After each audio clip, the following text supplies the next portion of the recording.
विमल बहुत परेशान था। उसे समझ नहीं आ रहा था कि वो इस परिस्थिति से कैसे निपटे।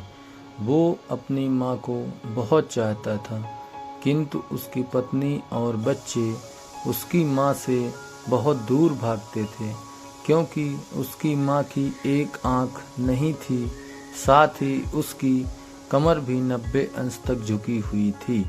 वैसे वह अपना काम सब खुद कर लेती थी, किंतु फिर भी वो उसकी पत्नी और बच्चों के लिए हमेशा खटकती थी। दादी, आप ऊपर के कमरे में जाओ, मेरे दोस्त आ रहे हैं, विमल के बेटे अखिल ने बड़ी बेरुखी से कहा। पर बेटा, मैं तो यहाँ बहुत दूर बैठी हूँ, विमल की माँ ने बहुत प्यार से कहा। नहीं, आप उनके सामने मत रहो, वो मुझे चिढ़ाते हैं, अखिल ने जोर से डांटते हुए कहा। क्या हुआ अखिल, क्यों चिल्ला रहे हो?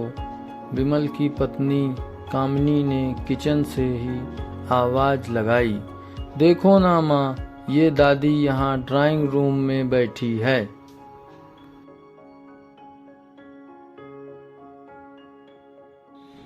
और मेरे दोस्त आ रहे हैं, अखिल ने शिकायत भरे लहजे में कहा। माँ जी, आप ऊपर चली जाओ, क्यों हम लोगों को लजवाती हो? कामिनी ने बच्चे के पक्ष लेते हुए कहा।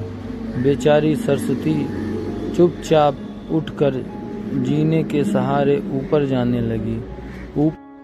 कमर झुकी होने के कारण उन्हें ऊपर चढ़ने में बहुत परेशानी हो रही थी, किंतु वो पूरी ताकत से ऊपर के एक अकेले कोने में कमरे में जाकर बैठ गई। विमल बाजू के कमरे से सब सुन रहा था। उसे कष्ट हो रहा था कि उसकी माँ को अपमानित होना पड़ रहा है, किंतु वो असहाय था।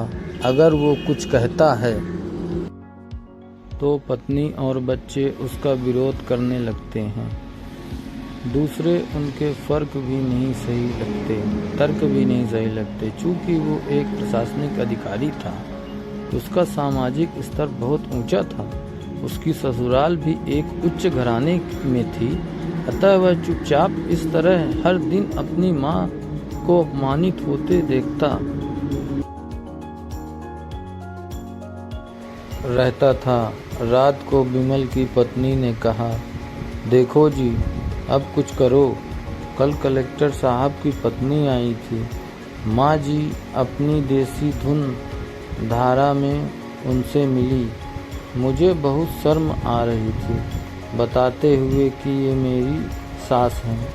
मैंने कह दिया कि दूर की रिश्तेदार हैं, इलाज कराने आई हैं। विमल को रोना आ गया, किंतु फिर भी वह चुप रहा। उसे समझ में नहीं आ रहा था कि वो क्या करे। अपने बेटे की मनस्थिति को सरस्वती अच्छी तरह से जानती थी और बेटे को कोई कष्ट न हो, इसलिए वो हर बात को चुपचाप सह लेती थी। विमल बहुत उदास रहने लगा।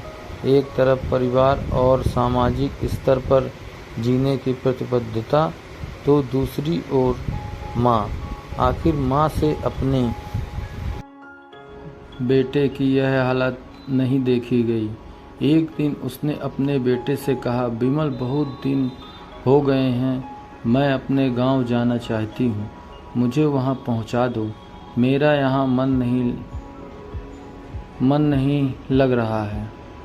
किंतु माँ, वहाँ तो कोई नहीं है, तुम्हारी देखभाल कौन करेगा? विमल ने आश्चर्य से पूछा। अरे, सब गांव वाले तो हैं, और वो तुम्हारे मामा जी तो उसी गांव में रहते हैं, और फिर हम सारी व्यवस्था कर आएंगे ना।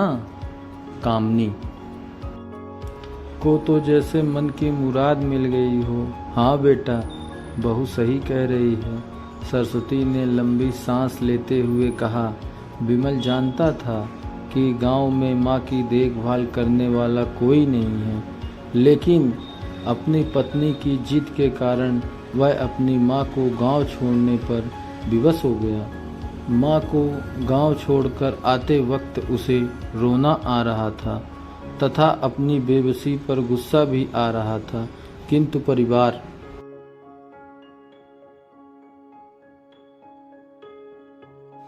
पत्नी और समाज ने उसके इस मनोभावों को दबा दिया था और वो सुकून सा महसूस करने लगा।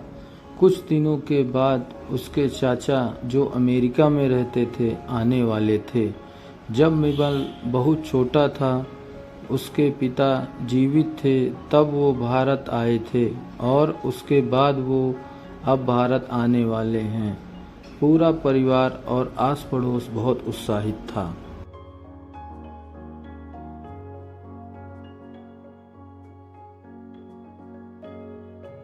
अमेरिका से विमल के डॉक्टर चाचा आ रहे थे। डॉक्टर रमेश ने जैसे ही घर में कदम रखा, सबने मिलकर बहुत उत्साह से उनका स्वागत किया।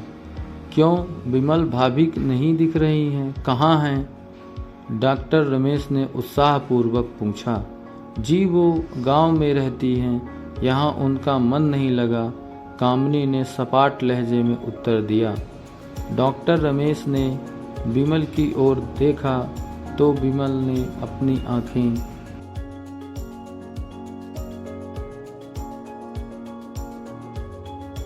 आंखें झुका ली। डॉक्टर रमेश सब समझ गए। बोले, कल हम भाभी से मिलने गांव चलेंगे सब लोग। दूसरे दिन सभी लोग गांव के घर में पहुंचे। देखा कि सरस्वती को बहुत तेज बुखार है और वो पलंग पर असहाय पड़ी हैं। डॉक्टर रमेश दौड़कर सरस्वती के पास गए और उनके पैर छू कर रोने लगे। सरस्वती की ये हालत उनकी कल्पना से परे थी। वाह बेटा विमल, तूने तो नाम उजागर कर दिया। अपनी माँ की ये हालत देखकर तुझे तो शर्म भी नहीं आ रही होगी। डॉक्टर रमेश ने विमल को लगभग डांटते हुए कहा। नहीं देवर जी, विमल का कोई दोष नहीं है, मैं खुद गांव आई थी। सरस्वती ने अपने बेटे का बचाव किया। मुझे सब पता चल गया भाभी, आप चुप रहो। क्यों बहू, तुम्हें अपनी सास की कुरूपता पसंद नहीं है?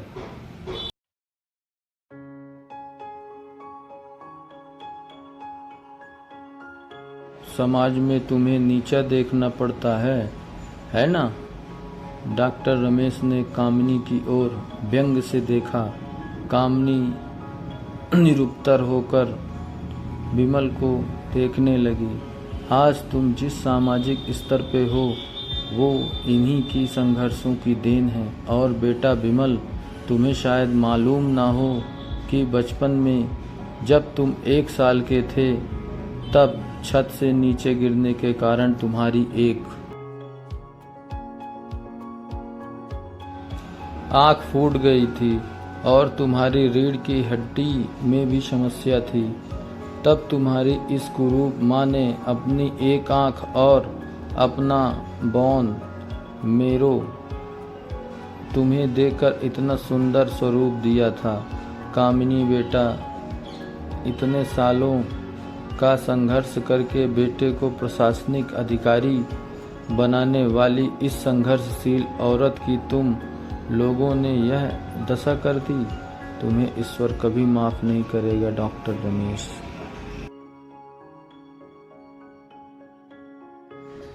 की आंखों में अश्रुधारा बह रही थी। अब भाभी, आप मेरे साथ अमेरिका जाएंगी, यहाँ इन स्वार्थी के बीच में नहीं रहेंगी। डॉक्टर रमेश ने सरस्वती से कहा। विमल को तो काटो तो खून नहीं था।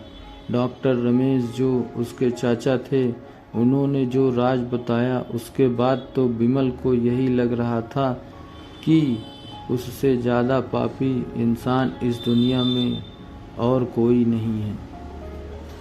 वह दौड़ता गया और माँ सरस्वती के कदमों से लिपट गया। माँ, मेरा अपराध अक्षम्य है। मैं जानबूझकर चुप्पी साधा रहा, आपका अपमान करवाता रहा। अब सिर्फ आप ही उस घर में मेरे साथ रहेंगी और कोई नहीं। विमल ने अग्नेय दृष्टि से अपनी पत्नी और बच्चे को देखा। कामिनी को भी बहुत पश्चाताप हो रहा था, किंतु उसकी हिम्मत नहीं हो रही थी कि वो सरस्वती से आंख मिलाए।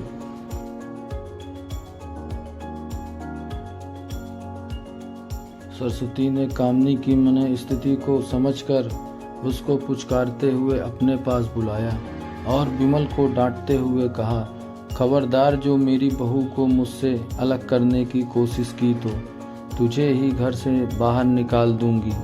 कामिनी और बच्चों ने सरस्वती के पांव पकड़ते हुए अपने व्यवहार पर माफ़ी मांगी और माँ के हृदय ने सबको माफ़ कर दिया।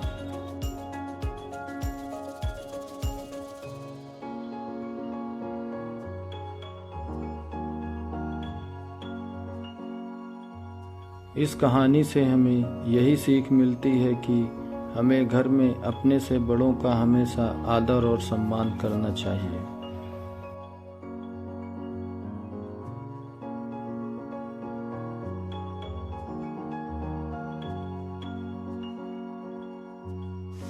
मेरे प्यारे दोस्तों, यदि आपको यह कहानी पसंद आई हो और कुछ आपको सीखने के लिए मिला हो तो इस चैनल को लाइक सब्सक्राइब ज़रूर करें और मैं भी रोचक कहानियाँ लाता रहूँगा।